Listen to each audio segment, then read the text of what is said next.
Gue yakin sih ini kalau misalnya tren ini berkembang, ya maksud gue para Taipan Timur Tengah itu beli klub-klub Eropa gitu, suatu saat mereka bakal bikin ikatan besar aja. Untuk salah satu klub paling terkenal di Inggris dan lu nggak juara hampir satu abad, itu nggak jadi yang terbaik hampir satu abad, itu lumayan. Lu baca, oh ya Newcastle mau beli Timur Tengah, terus lu nggak mikir, anjir nih Newcastle bakal sukses kayak lu, sakit menurut gua.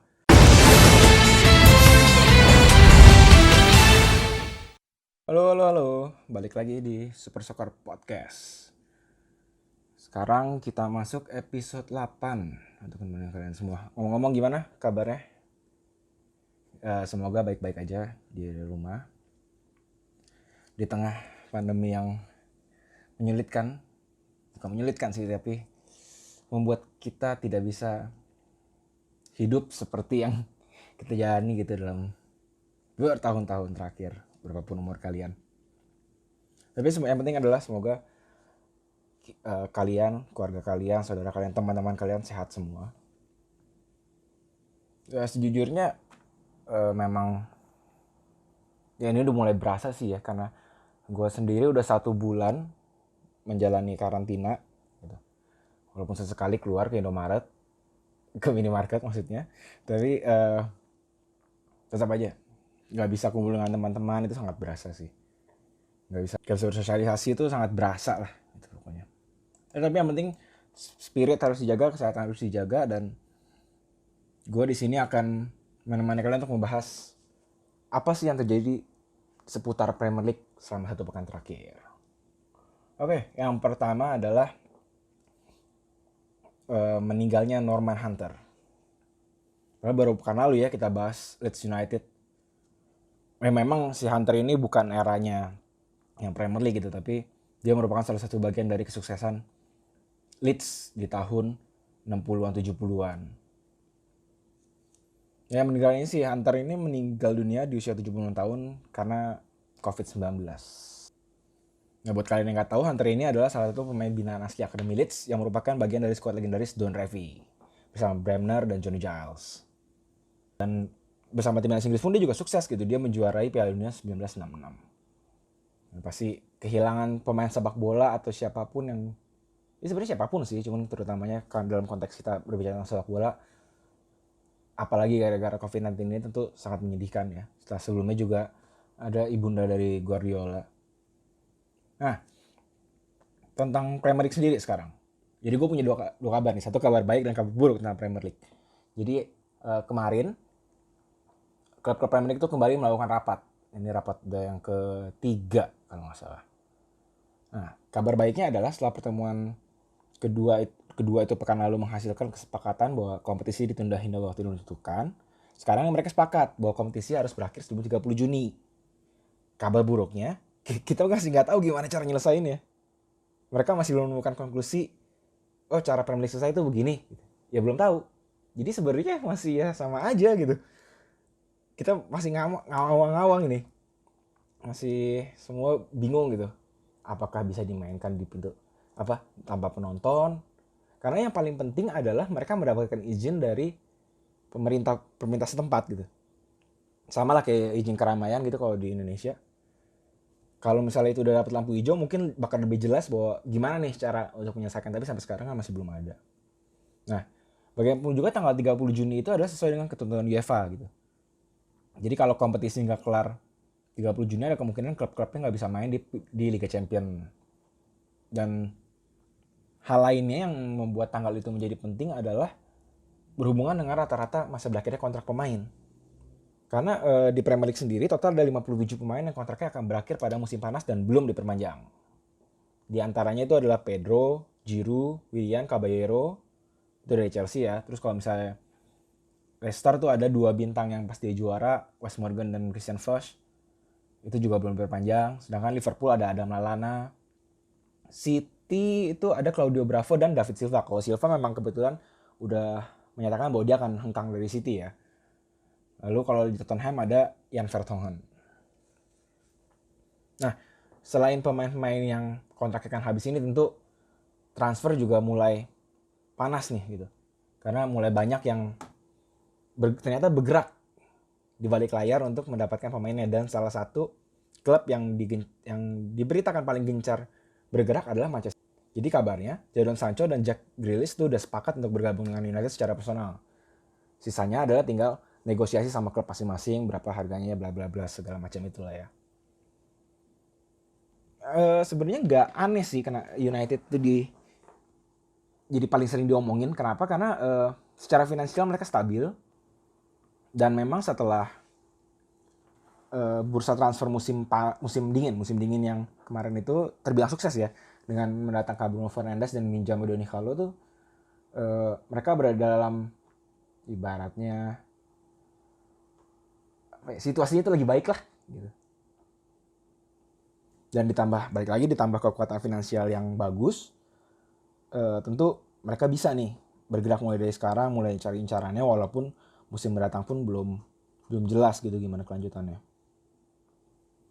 Nah, lain halnya lagi dengan tetangga United, City. Kabarnya tuh City lagi ngincer backnya Barcelona, Nelson Semedo. Sebenarnya masuk akal sih. Soalnya kan kita bisa ngeliat ya, City di musim ini dengan cederanya Laporte, lini pertahanannya City tuh berantakan banget gitu. Stonesy juga jelek dan kabarnya Stonesy bakal dijual gitu kalau mereka punya pengganti dan dapat tawaran yang memuaskan. Nah, Semedo sendiri kabarnya tuh negosiasi kontraknya dengan Barca tuh masih buntu. Tuh. Nah, ngomongin City tuh katanya juga Sané itu akan pindah ke Bayern. Kita udah dengar nih rumornya itu dari awal musim, tapi terhambat karena cedera. Nah, belakangan itu rumor kepindahan Sané ke Bayern tuh gaungnya tuh mulai kencang lagi. Karena kan ya memang dia juga udah mulai cenderung pulih dan balik lagi klub-klub udah mulai bersiap menghadapi musim baru. Muncullah ini info bahwa Sané itu akan segera hengkang ke Bayern. Nah, ya namanya transfer kan memang sebenarnya efeknya tuh sering domino ya. Nah, kalau bener Sané ini gabung ke Bayern, makanya kayak hampir pasti Coutinho itu bakal dibalikin ke Barca. Kontraknya perpinjamannya nggak bakal diperpanjang atau dipermanenkan. Nah, yang menarik adalah Barca katanya juga udah nggak mau nampung Coutinho. Salah satu klub yang dikabarkan berminat dengan Coutinho itu adalah Chelsea. Jadi setelah kan kita tahu Chelsea juga dua periode transfer terakhir ini nggak melakukan pembelian siapapun karena yang pertama dia masih sanksi, sedangkan yang kedua walaupun sanksinya dilepas diputuskan untuk tidak beli siapapun. Maka berikutnya bisa diprediksi bahwa mereka akan mengeluarkan uang yang cukup besar untuk mendatangkan pemain bintang ya. Dan Coutinho ini salah satu pemain yang kabarnya diincar. Nah tapi Barca sendiri katanya nggak mau ngelepas Coutinho begitu aja gitu. Apalagi kalau misalnya ke Chelsea. Karena apa? Karena Barca juga pengen rekrut N'Golo Kante. Jadi bukan nggak mungkin tuh bakal ada barter antara Kante dengan Coutinho. Chelsea bukan satu-satunya klub yang ngincer Coutinho. Tetangga mereka di London, Arsenal juga katanya minat untuk pembelian Coutinho. Nah, mudahnya sih sebenarnya pembelian Coutinho ini diyakini tidak terlepas bakal dari penjualan Aubameyang. Terutama sebenarnya secara finansial ya. Karena Aubameyang udah kita tahu harganya pasti akan lumayan mahal gitu. Nah, dengan uang yang dapat Aubameyang dia bisa beli Coutinho. Dan di sisi lain juga tentunya sangat penting untuk match club.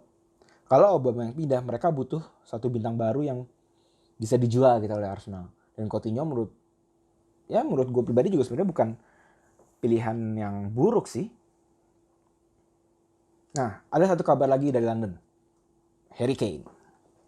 Kita udah bahas ya di pekan lalu, tapi ini semenjak dia berkomentar bahwa dia udah bisa aja gitu pindah dari Tottenham, makin banyak nih klub yang dikaitkan sama Kane. Selama United, City, dan terakhir adalah Real Madrid. Meski Tottenham sendiri itu ngebantah gitu bahwa mereka akan ngejual Kane, tapi gue rasa sih sulit ya kalau misalnya ada yang bersedia ngebayar 150-200 juta pounds. Dan ngelihat transfer sepak bola dalam beberapa tahun terakhir gitu, gue ngerasa itu harga yang sangat mungkin untuk ditebus gitu. Apalagi pemain sekelas Kane yang per musimnya mencetak minimal 20 gol gitu. Dan dengan memperhitungkan bahwa kontrak Kane itu sebenarnya masih panjang 2024, menurut gue harga segitu menjadi harga yang valid untuk sebuah klub mendatangkan Kane. Nah tapi kalau dipikir-pikir ya, sebenarnya nggak cuma 3 klub itu yang mungkin bisa beli Kane. Kita tahu masih banyak lagi gitu, kayak misalnya Chelsea juga mungkin gitu. PSG juga mungkin karena kekuatan finansial. Karena menurut gue di sini yang penting adalah kekuatan finansial klub itu sendiri untuk membeli Kane. Nah, satu klub yang lain yang mungkin nggak kepikiran itu bisa jadi adalah Newcastle United. Bener loh, bukan yang nggak mungkin loh. Kenapa? Karena ini kan salah satu kabar terpanas pekan ini juga nih. Newcastle akan segera resmi dibeli oleh Pangeran Arab Mohammed bin Salman melalui konsorsium Public Investment Fund atau PIF. Kalau misalnya udah dibeli sama Mohammed bin Salman itu melalui PIF, Newcastle jadi klub terkaya di Premier League. Jadi kenapa nggak mungkin gitu untuk pembukaan nih gue beli Kane. Wah itu epic sih. Nah di sesi kedua akan kita bahas lebih lanjut ya soal Newcastle ini. Apakah pembeliannya akan mempengaruhi mereka di Premier League sejauh apa sih? Dan bagaimana sih cerita awalnya tuh bisa ada ketertarikan dari Arab ini? Nah tapi sebelum kita masuk ke sesi kedua, gue sih pengen ingetin aja bahwa di Mola TV itu ada banyak konten-konten Premier League yang bisa kalian saksikan di masa libur ini. Gak ada sepak bola, bosen. Seandainya juga gak nonton Liga Belarusia yang masih berjalan, kalian bisa loh nonton pertandingan-pertandingan ulang gitu. Momen-momen menarik, top 5 goal, top 10 save. Semuanya ada di aplikasi Mola TV. Dulu cukup tinggal download di Google Store atau Apple Store. Install, registrasi, langsung nonton secara gratis. Jangan disia-siain tuh, gratis. Oke? Kita lanjut lagi nanti di sesi kedua.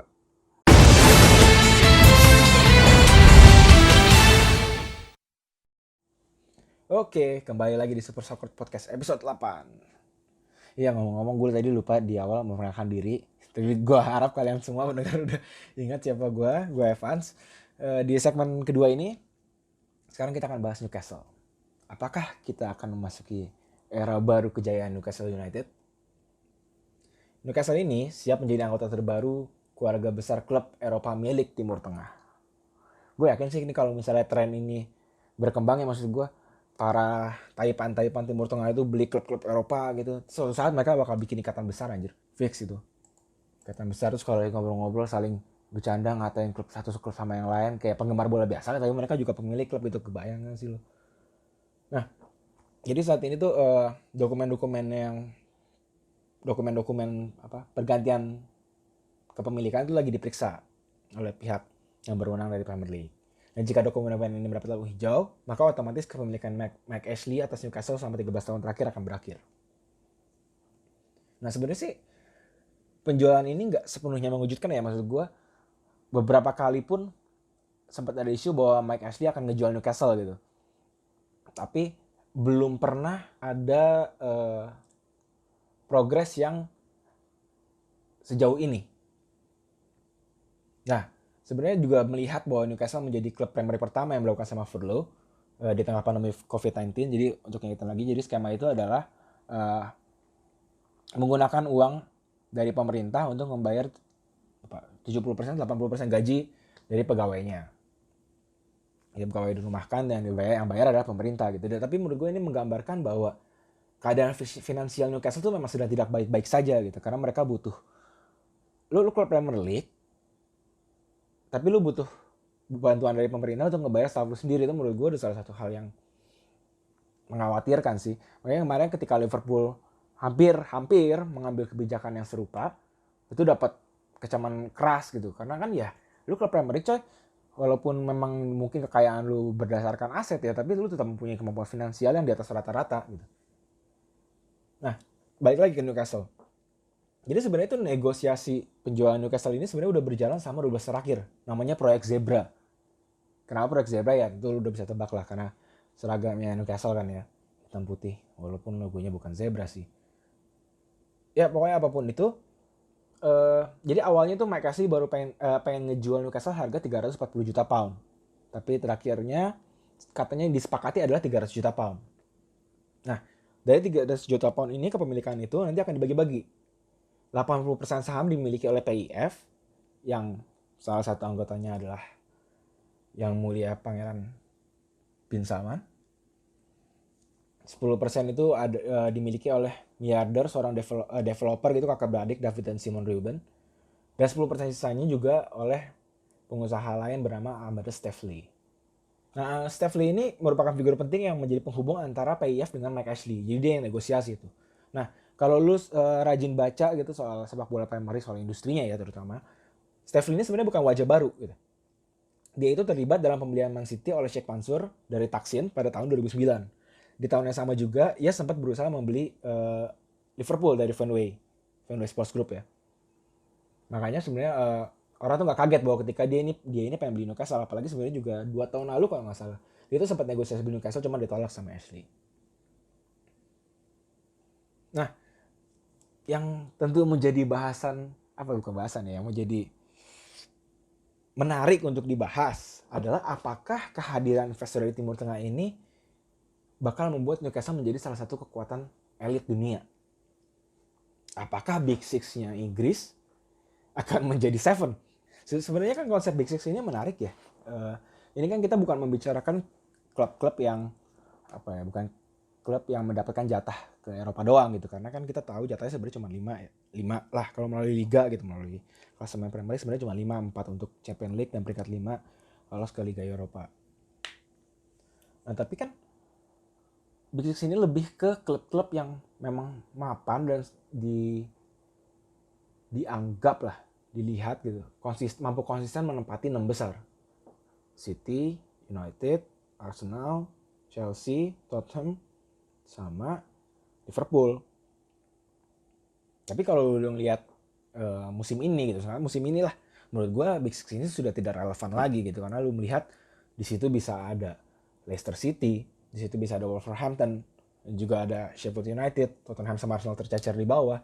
Jadi menurut gue anggapan Big Six ini tidak relevan untuk menentukan kekuatan sebuah tim di klasemen, tapi lebih kepada image. Sekarang kalau memang kita membicarakan klub-klub terkenal di Premier League apa aja sih ya, kemungkinan besar 6 ini gitu. Walaupun ada meme yang bukan meme sih, video yang ada satu orang orang Korea ya yang dia tahu 5 klub lain tapi nggak tahu Tottenham gitu. Ya bagaimanapun ketika lu bicara Premier League, kemungkinan besar yang akan menonjol adalah 6 ini. Nah, mampukah Newcastle menggantikan salah satunya atau menambah? Itu loh yang menjadi harapan dari setiap pendukung Newcastle dengan kehadirannya investor baru asal Timur Tengah ini. Ya karena gimana ya, Newcastle itu terakhir dapat trofi itu Piala Intertoto. Masih pada inget gak lu? Ini bukan jebakan umur, tenang aja. Jadi mereka terakhir juara itu Intertoto pada 2006. Sedangkan untuk divisi utama Liga Inggris sendiri itu juara terakhir 1926-27. Musim 1926-27. Hampir 1 abad udah gak pernah juara jadi klub terbaik di Inggris. Men, untuk salah satu klub paling terkenal di Inggris dan lu gak juara hampir 1 abad itu, gak jadi yang terbaik hampir 1 abad itu lumayan. Gue lumayan gimana ya. Nah, capaian terbaik mereka sendiri di Premier League itu adalah peringkat ketiga, dan itu terjadi pada tahun 2002-2003. Musim 2002-2003, artinya udah hampir 2 abad ya. 2 abad, 2 dekade. Setelah itu performa mereka tuh anjlok gitu. Bahkan di era Mike Ashley sendiri sampai degradasi 2 kali kan. Nah, menurut gue makanya wajar lah gitu ketika pemilik baru datang memberikan harapan baru. Menurut gue itu hal yang lumrah terjadi di mana saja. Apalagi pemiliknya adalah orang yang duitnya itu kagak berseri dari Timur Tengah. Menurut gue ini hal yang memang harus top of the mind lo gitu. Yang lu kalau nggak mikir hal ini, jadi ketika lu baca, oh ya Newcastle mau beli Timur Tengah, terus lu nggak mikir, anjir nih Newcastle bakal sukses gak ya, lu sakit menurut gua. Karena kan kalau ya, terus sama penggemar sepak bola, tahu lah ya gimana investor dari Timur Tengah itu mengubah peruntungan sebuah klub. Contoh termuda dan tersukses aja lah, kita lihat Man City gitu. Sejak sebelum dibeli Sheikh Mansour tuh, apa sih? Itu maksud gua, saking memang mereka tidak hebatnya gitu sampai istilah the noisy neighbor itu terkenal gitu, karena si klub tetangganya United sangat sukses, terus sama si manajernya dicap bukan apa-apa gitu. Nah terus tentu juga kalau misalnya kita lihat ada klub lain ya, PSG gitu yang diberi sama Qatar. Setelah diberi walaupun mendapat Liga Champion, tapi mereka berhasil mendominasi Ligue 1, beli Neymar, menjadikan pemain termahal dunia itu. Kita bisa lihat lah 2 klub yang dibeli oleh pengusaha Timur Tengah jadi klub elit gitu, yang ditakuti, yang setiap tahun lu bakal ngomong wah ini dia nih jadi bisa juara Liga Champion gitu, walaupun sampai sekarang belum kejadian. Nah tapi menurut gue penting juga untuk dicatat bahwa tidak semua klub yang disokong dana Timur Tengah itu bisa sukses itu sama PSG. Ya, menurut gue salah satu yang paling memorable buat gue tuh Malaga sih. Jadi gue inget banget itu dulu pas Malaga dibeli sama pengusaha Qatar si Abdullah Nasir Al Thani pada 2010, benar-benar langsung melejit gitu. Beli Nistelrooy, beli Cazorla, bintang lah pemainnya, Demichelis juga. Terus perempat final Liga Champion kalahnya ketika itu dari Dortmund secara dramatis dan cukup kontroversial karena ketika itu harusnya offside, tapi bagaimanapun menurut gue tetap menarik karena finalnya akhirnya jadi Der Klassiker ya, Bayern lawan Dortmund di final. Ya tapi kan kita bisa ngeliat sendiri bahwa Malaga sekarang malah turun ke Segunda setelah si pemiliknya juga udah ogah-ogahan ngeluarin duit gitu. Ya udah, nasibnya jadi kayak gitu. Di Inggris kita bisa ngeliat Hull City gitu misalnya. Hull City dibeli oleh AS Malam, seorang pebisnis asal Mesir pada 2010. Dia sempat tuh naik ke Premier League, tapi habis itu ya nggak jelas juga. Sekarang turun lagi kan ke Championship. Bahkan si Alam ini hampir ngubah nama Hull City jadi Hull Tigers gitu. Itu menurut gue udah ya bisa dibilang lebih parah dari Malaga sih ya. Nah kalau misalnya masih agak oke, menurut gue itu Everton lah kalau lo bisa lihat. Everton tuh 77% sahamnya itu dimiliki oleh seorang miliarder asal Iran bernama Farhad Moshiri. Nah sebenarnya si Fahad ini keluarga negara Inggris ya, cuma darahnya Iran dan usahanya di Iran gitu. Nah tapi Everton juga kalau lihat ya begitu-begitu aja, stagnan, walaupun musim ini menunjukkan sedikit harapan gitu dengan mendatangkan Ancelotti sebagai manajer. Karena memang coba deh lu nonton yang dokumenter Sunderland gitu. Itu bisa lah lu ngambil gambaran bahwa yang mengelola klub memang tidak semudah gitu, semudah itu gitu. Lu bukan cuman beli perhiasan gitu yang bisa lu pajang, yang lu pakai, terus orang bakal kagum gitu, orang bakal langsung wow. Semua kan hasilnya adalah di lapangan. Lu bisa ngeluarin duit banyak, tapi nasib lu itu sudah tidak bisa lu tentukan ketika pertandingan itu dimulai. Duit itu memang memudahkan gitu. Jadi ketika lu punya duit ya lu bisa beli pemain, bisa nyari staff yang bagus segala macem. Tapi dalam sepak bola itu bukan segalanya gitu. Kadang investasi dalam bentuk pemain dan staff juga bisa salah. Dan ini yang membedakan antara klub elit dan klub biasa saja. Nah menurut gue sih untuk kasus Newcastle sekarang ya, menurut gue akan lebih relevan jika kita membicarakan Sheffield United yang dimiliki oleh saudaranya si Salman. Itu Pangeran Abdullah bin Mossad yang ngebeli Sheffield pada tahun 2013. Jadi tapi ketika itu dia cuma ngebeli itu kayak separuhnya doang lah gitu. Lalu tahun lalu dia berhasil mengambil Sheffield secara penuh. Nah tapi kita bisa ngeliat kan bagaimana investasi yang baik itu secara perlahan gitu dibangun lah gitu step by step dari Sheffield dari Championship promosi dan sekarang langsung benar-benar bersaing di 5 besar. Dan itu menurut gue nggak main-main. Nah sebenarnya si Pangeran Abdullahnya itu juga pernah ngomong gitu bahwa dia itu di sini datang ke Sheffield itu bukan untuk langsung mengubah klub langsung juara Liga Champion gitu dalam 2 musim. Enggak. Dia juga bilang bahwa dia pengen pendekatan yang pelan-pelan gitu. Ya mungkin tahun ini baru lolos Premier League dulu nggak apa-apa lah. Bersaing di papan tengah terus baru secara peran tapi pasti datengin 1-2 pemain gitu.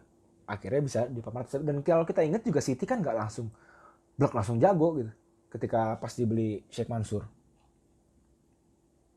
Menurut gue ini yang lebih penting untuk diingat ya oleh supporter Newcastle juga demikiannya halnya dengan supporter klub Premier League lain. Kenapa? Karena jadi lu bisa ngeliat, jadi lu bisa ngebandingin tim lu. Apakah tim gue memiliki manajemen yang bagus gitu? Kalau misalnya Newcastle dalam waktu 4 tahun terakhir, 3 tahun 4 tahun deh, 3 tahun 4 tahun mereka bisa langsung bersaing memperebutkan Premier League title.